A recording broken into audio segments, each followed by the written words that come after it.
Welcome to another edition of NewsCap here on Daily World TV. My name is Kal Korff and I'm your host. In some of our top stories for today, the country of Turkey has now lowered the age of consensual sex to just 12 years old. Can you believe that, folks? Again, I'm going to repeat what I said. The country of Turkey, under its elected dictator, Recep Tayyip Erdogan, has now lowered the age of consensual sex to the age of 12. This ruling is shocking, but it is predictable because Erdogan is an Islamist. He is a sexist. He does not tolerate liberal views, especially from women. It's either his way or the highway. He is now actively working to change Turkey's constitution so that it gives him even more powers. He has used the coup that was launched against him a few weeks ago to get rid of all remaining political opposition. He even admits callously that many of the people now languishing in Turkish prisons being charged with treason, quote unquote, are actually innocent. Erdogan does not care what the world thinks. Erdogan cares about what he only thinks. And now, thanks to his rule and the way he is increasingly steering Turkey towards being an Islamist country, young girls now at age 12 can be married, men can have sex with them in what is clearly pedophilia and statutory rape, but no longer the case under Turkish law.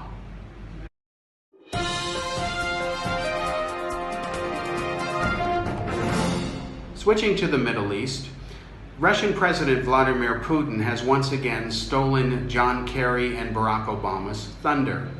What he has done is formally made an offer to both Israel and the Palestinian National Authority to jumpstart or hold peace talks between the two entities.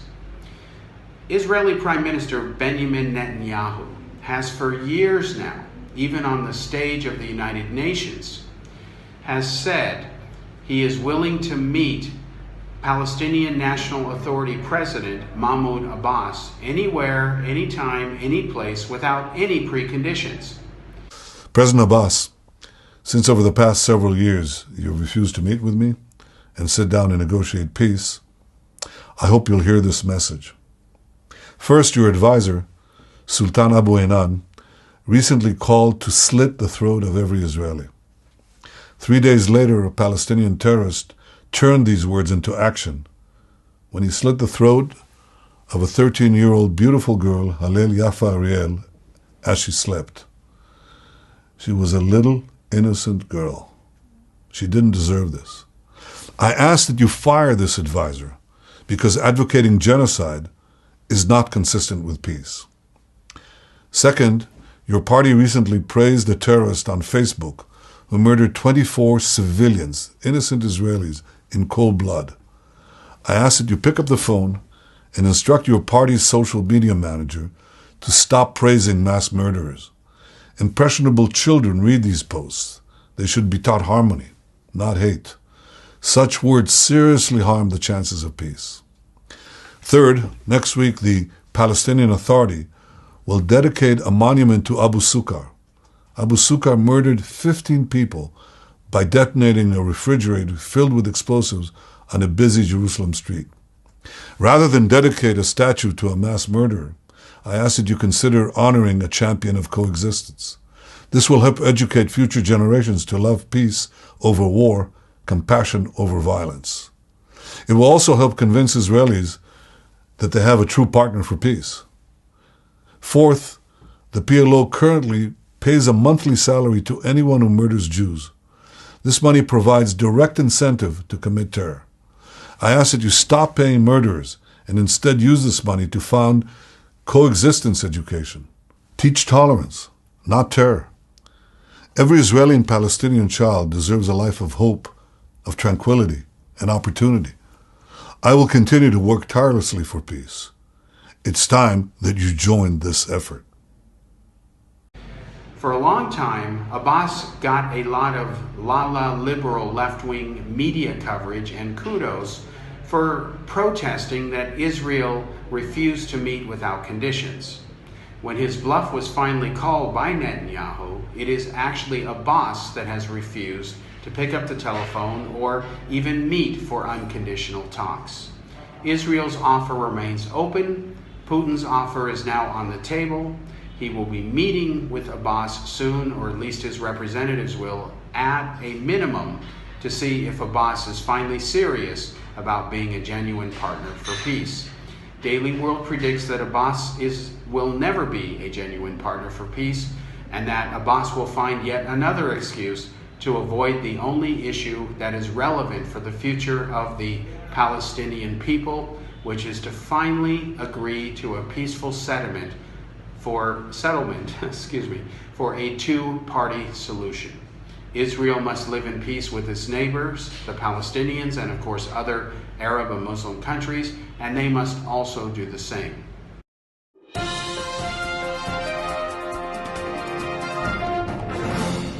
The Obama administration, which likes to falsely claim that it is the most transparent administration in history, quote unquote, is engaging in its usual practices of deception and obfuscation once again. This time the issue concerns Iran. Members of Congress have been asking the White House for specific details that will explain some $1.5 billion worth of payments for Iran. Their question is very valid. They're simply asking, how is Iran being paid, since even Obama has admitted that there is no banking relationship between the United States and Iran, and that paying them in US dollars is actually against the law. Congress wants some answers. Is the Obama administration providing them? Predictably, no. We'll see how this latest tussle I should add, unfolds and develops, but right now the Obama administration once again is not being the most transparent administration in history. The claim has never been true.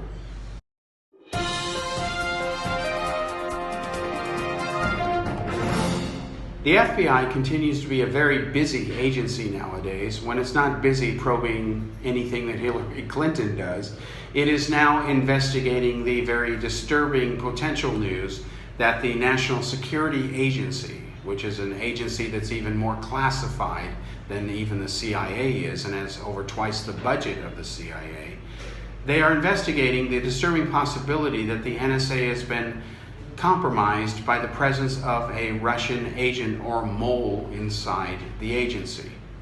If this turns out to be true, this would not be the first time that the Russians have managed to put a mole inside US intelligence. In fact, they've been very good at it over the decades. The Russians have in fact been better historically at spying on the US than the US has been at spying against Russia.